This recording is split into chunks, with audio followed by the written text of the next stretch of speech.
God's morning. Sa ating lahat. God's morning. Mga hindi po nakakakilala sa akin, siguro naman ay kilala niyo na ako.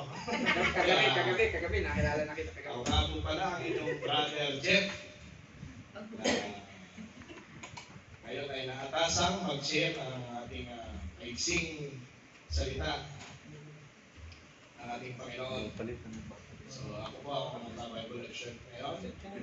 So ang aking pong Bible lecture, Jai, ay makikita natin sa Matthew chapter 5, verse 6. Jai, pwedeng pa slide. So ayan po. Basahin ko na po dito sa Tagalog. Wala pa. Mapapalad ang nangagugutom at nangauuhaw sa kapuliran sapagkat sila'y bubusugin. So ayan, sa English, no? So ayan po ang aking i-share ngayon. So samahin niyo muna ako sa panalangin. Hallelujah, Lord. Hallelujah. Pinupuri ka namin, Lord. Lord, maraming salamat po sa araw na ito, Lord. Ako ay iyong muling tinawag upang pumarap sa aking mga kapatid, Lord. Lord, hinihiling ko lamang po, Lord God, ang kalinisan sa aking Lord God. Hindi po ang karumihan. Alam ko po, Lord, na ako po'y isang marumi. Ako po'y makasalanan, Lord God. At sa mga oras na ito, Lord, ay hinihiling ko lamang po na makita ang aking mga kapatid, hindi ang aking karumihan. Kundi, Lord, kayo lamang po, Lord God, ang pumarap dito, Lord God. Sapagkat, Lord, inyong banal na salita ay aking i-share sa aking mga kapatid, Lord God. Nawa ay busugin niyo po sila, Lord God, ng mga salita, Lord God, mula po sa exhort ko na ito at hanggang sa i-preach, Lord God, ng inyong banal na salita, Lord God. Maraming salamat po, Lord God, sa gabay na ibibigay niyo po sa akin, Lord God. In Jesus' name, Amen. So, Amen. Palakpakan muna natin ang Panginoon. Ayan nga, no? Ulitin ko sa Mateo, chapter 5, verse 6. Mapapalad ang nangagugutom at nangauuhaw sa katuwiran sapagkat sila'y bubusugin. So, sinabi dito, mapalad pa rin yung mga nagugutom.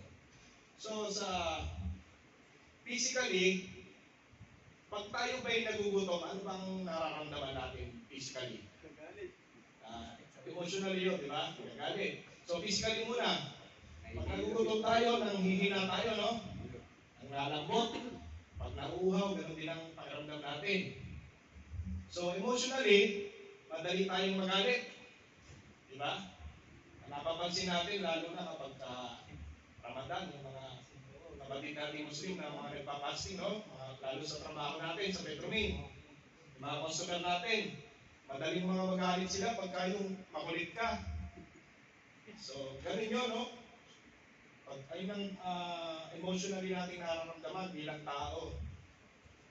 Tapos, tayo rin, bilang mga empleyado sa Petromin, mga workers ng Petromin, kapag nagtatrabaho tayo, tapos oras na ng break time natin, marami pang customer. Diba? Gutom na tayo. Tapos ngayon, ang init pa ng panahon, nauuhaw pa tayo, hindi natin mauhaw. Tapos, oras na ng break time mo, ngayon, bibilisan mo na yung trabaho kasi nagugutom ka na eh. Tapos yung customer, ang dami pang ipagagawa sa'yo. Bilisan mo na nga, para na makakain ka na, ang dami pang ituturo. Sadik, kaibigan, ito pa, ito. Hindi mo pa nagagawa. Yung naiinis ka na, di ba? Bayan, inis na. Kakain na ako eh. Dami pang tinuturo. Tapos may customer pang darating, hindi ka pa nakain. So, naiinis ka na talaga, no? Ganun yung ating physical at emotionally na nararamdaman. So, dito sa spiritually naman, etong gutom na to, naranasan ko rin itong gutom na to. Siyempre, yung physically at emotionally, malimit din natin maramdaman yan, di ba? Bilang mga tao. So, itong spiritually, naranasan ko rin ito. Nung una-una, siyempre, nung hindi pa ako natanggap kay Lord, di ba? Kasi, alam naman natin dito na, mga iba dito, nandito lang din ako nakatanggap kay Lord, di ba? Bilang ating Savior. Kasi dati, ang paniniwala ko, kilala ko naman si Lord. Baka hindi ko na kailangan magsimba. Naniniwala naman ako may Panginoon, si Jesus Christ, hindi na Panginoon. Hindi ko na kailangan magsimba.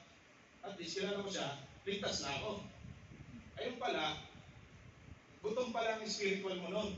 Kahit sabihin mong, kilala mo siya, so, noong nga mga panahon na yun, hindi nga ako marunong magbasa ng Bible eh. So, paano ko mabubusog ang aking spiritual na ano? Diba? Ang aking spiritual. Yung mga chapter na yan, hindi ko alam yan, mga verse na yan. Basta alam ko, kilala ko si Lord, ayun ang paniniwala ko noon. So, eto nga, nung nakarating ako ng Saudi, in-invite nga rin ako ni Brother Jeboy, hanggang sa, bilisan na natin, hanggang sa nagtuloy-tuloy din ako nung una, medyo ganyan, di ba? Kasi bago. Hanggang sa nakabandi ko na yung mga nauna pang mga kapatid natin dito. So, na-enjoy ko na rin. Tapos, sa pagdalo-dalo ko, hindi ko na mamalayan pa. Natuto na rin ako sa mga Bible. At sa mga prayer meeting, di ba? Hanggang sa ngayon, kung yung Panginoon, nakakapag-share na rin ako ng salita ng Diyos. So, meaning, napakain ko yung spiritual ko. Nabusog ko siya. Hindi man busog na busog, dahil nga sinabi sa inyo, minsan nagugutom din ang spiritual natin.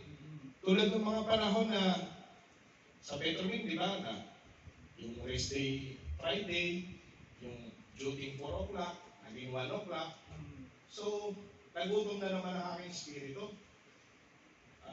Ayun nga, halos minsan, once a month ako nakaka-attend, tapos sinasabihin na ako nila Bro Salds na, bro, pwede ka bang schedule nung marap dito?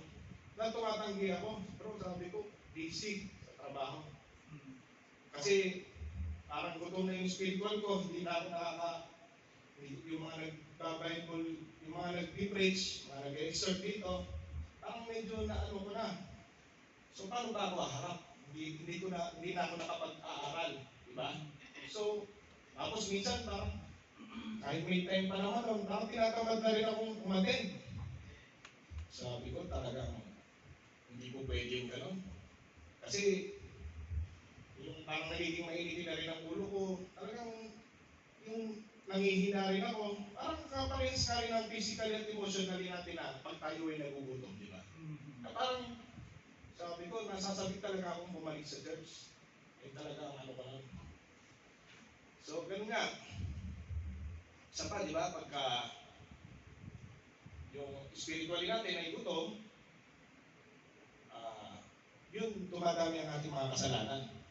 Bakit? Kasi pag nag-church tayo, ano bang tinuturo sa church? Di ba puro kabutihan ang tinuro ni Lord Jesus? Nakatin ba kayo ng church na okay lang, hindi natin kapatid, pwede mong bubugin yan, pwede mong patayin. Wala naman church na gano'n, di ba?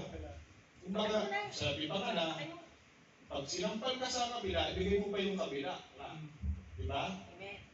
So, gano'n ang turo sa church. Hindi yung gaganti ka ng mas malala. Pag sinampal ka, bubugin mo na, saksakin mo pa. Walang turong gano'n. So, ayun yung mga spiritual na. Kaya dumandami ang kalimitan naman sa mga kriminal, di ba? Mga nagiging kriminal. Kasi hindi sila, kulang sila sa ano eh. Gutom yung spiritual nila. Kaya nila nagagawa yun. So, ganun din tayo. So, ito nga, di ba, sabi dito sa mga nakikita natin sa John 6:48 at saka sa John 4:14, ito yung mga nakikita natin. Sabi sa John 6:48, ako ang tinapay ng buhay. So, tinapay, ayun yung pinaka magbubusog kung galaman sa dyan natin, no? Sabi naman dito sa John 4:14, datapwat ang sino mang uminom ng tubig na sa kanyang aking ibibigay ay hindi mauuhaw magpakailanman.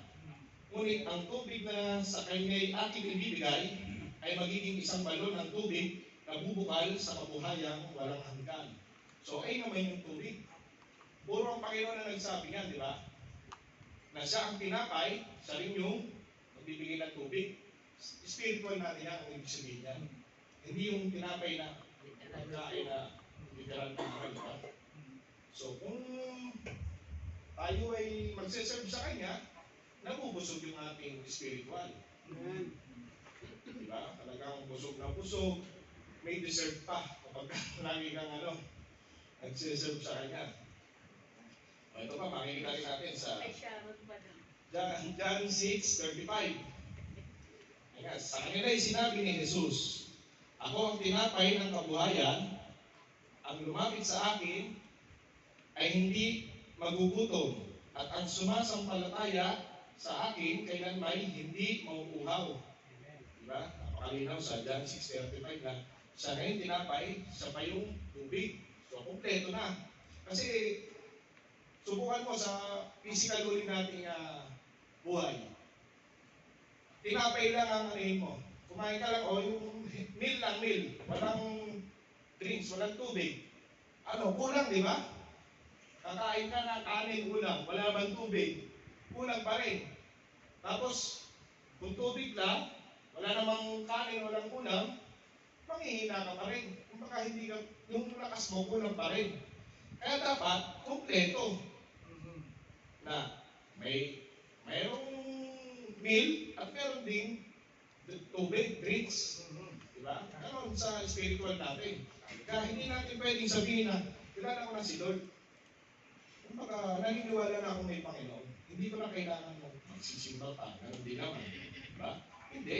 Kasi nga, kung sabihin mo, kilala mo si Lord, parang uminom ka lang ng tubig.